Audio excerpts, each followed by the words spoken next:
በስመ አብ ወወልድ ወመንፈስ ቅዱስ አሐዱ አምላክ። ውድ ልጃችን አብነት ያንተንም ለኔ ያድርግልኝ። በእውነት ልቤ ተሰብሯል።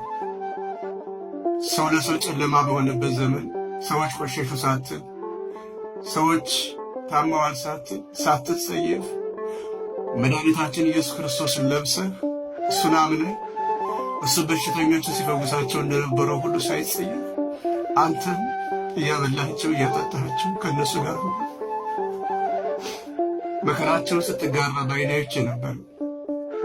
ከቀናት ወዲህ ግን ታመምክ ስትባል ልቤ ተሰበረ። መድኃኒት ኢየሱስ ክርስቶስን አምነዋለሁ፣ ነገ ተፈውሰ ለኢትዮጵያውያን ለተቸገሩ ሰዎች እንደነ ኢዮብ እንደነ አብርሃም እንደምደርስላቸው ክርስቶስን አምነዋለሁ፣ አልጠራጠረውም፣ ትፈወሳለሁ። ሁላችሁም እግዚአብሔር ይማረህ እያላችሁ ጧትና ማታ እንድንጸልይለት በክርስቶስ ፍቅር እማጸናችኋለሁ። አብነት አርአያ ማለት ነው። ብዙ ጥሩ ጎኖችን አይተናል። እግዚአብሔር ፈጽሞ ይማረህ ልጅ